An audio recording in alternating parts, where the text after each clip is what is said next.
উপস্থিত আছেন, বগুড়া জেলা পরিষদের প্রশাসক উপস্থিত আছেন এবং সামরিক এবং বেসামরিক কর্মকর্তা এবং প্রিয় সাংবাদিক ভাইয়েরা, আসসালামু আলাইকুম। বিমান বাহিনীর প্রধান তার পাঠটি বলেছেন, বিমানমন্ত্রী বলেছেন, প্রতিমন্ত্রী বলেছেন। আমি পুরো বিষয়টা আপনাদের কাছে একটু সামারাইজ করছি আপনাদের পত্রিকায় নিউজটা করবার জন্য।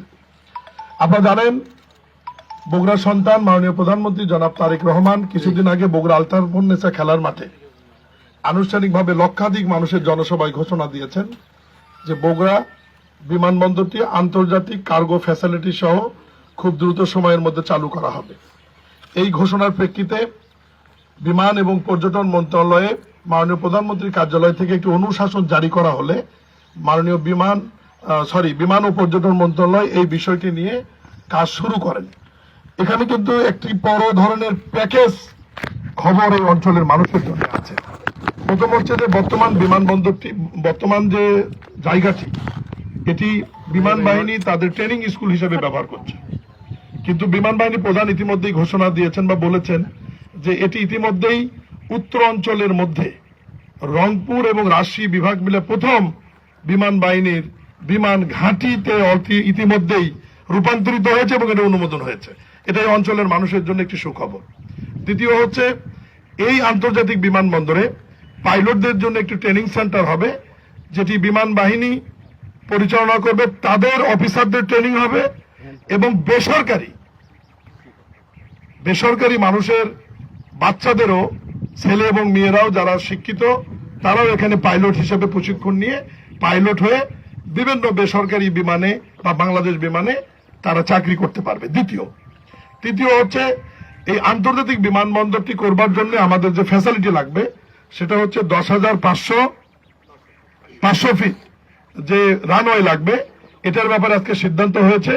এ ব্যাপারে আমরা ফিজিবিলিটি স্টাডি করে এটা আমরা প্রস্তুত করব এবং আন্তর্জাতিক বিমান এখানে ওঠানামা করবে, অভ্যন্তরীণ বিমান ওঠানামা করবে এবং কার্গো বিমান ওঠানামা করবে। এই অঞ্চলে মানুষের উৎপাদিত কৃষি পণ্য সহ আমাদের বগুড়া যে লাইটিং ইঞ্জিনিয়ারিং আছে এবং ভারী শিল্প আছে, এই সমস্ত শিল্প যেগুলো মায়ানমার সহ মালয়েশিয়া, দুবাই, বিভিন্ন জায়গায় রপ্তানি হচ্ছে, সেগুলো সরাসরি এই বিমানবন্দর থেকে আপনার কার্গো ফ্যাসিলিটির মাধ্যমে, কার্গো বিমানের মাধ্যমে আমরা রপ্তানি করতে পারবো।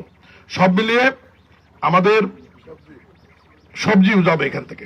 সব মিলিয়ে আমাদের যে বিষয়গুলো, আমি আরেকবার বলি, এটা অলরেডি বাংলাদেশ বিমান বাহিনীর উত্তর অঞ্চলের জন্য প্রথম ঘাঁটি হিসেবে এটা রূপান্তরিত হলো। এটি আন্তর্জাতিক মানের বিমানবন্দর হচ্ছে, যেখানে কার্গো ফ্যাসিলিটি থাকবে এবং রানওয়ে 10,500 ফিট হচ্ছে এবং আধুনিক একটু আপনার এয়ারপোর্টের যে ফ্যাসিলিটি লাগে আন্তর্জাতিক মানের সেটা হবে এবং পাইলটদের একটি ট্রেনিং হবে, যে ট্রেনিং এ বিমান বাহিনীর পাইলটরা ট্রেনিং নিবে এবং বেসরকারি পাইলটও এখান থেকে তৈরি হবে। তো সব মিলিয়ে অঞ্চলের মানুষের জন্য একটি সুখবর। আমি শুধু আপনাদের মাধ্যমে এই অঞ্চলের মানুষকে অনুরোধ করব, আপনাদের ঘর বাড়ি আশেপাশে যেটা যেরকমই আছে, নতুন করে সুবিধা নেওয়ার জন্য আর নতুন করে কিছু তৈরি করবেন না। কারণ অধিগ্রহণ যেটা হবে এটা খুব সুবিধাজনক অধিগ্রহণ। বাংলাদেশ সরকারের ঘোষণা আছে যে যার যেটা মূল্য সেটা 3 ডবল তারা পান, ফলে এটি খুব লাভজনক। আপনারা আমাদেরকে সহায়তা করবেন, স্কুলের সমস্যা আমরা সমাধান করে দেব এবং এই বিমান ঘাঁটিতে বিমান বাহিনীর পক্ষ থেকে আন্তর্জাতিক মানের কয়েকটি শিক্ষা প্রতিষ্ঠানও তারা তৈরি করবে, বেসামরিক পাবলিকের জন্য এবং সামরিক অফিসারদের জন্য।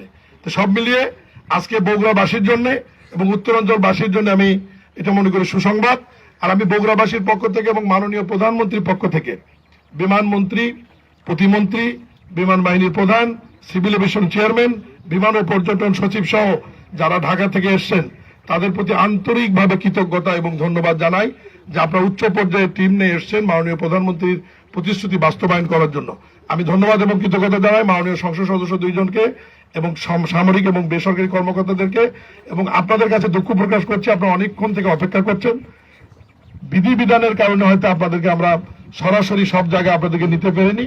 যে পর্যন্ত আপনাদের এক্সেস আছে, আমার মনে হয় যে আমাদের মাননীয় মন্ত্রীর বক্তব্য, বিমান বাহিনী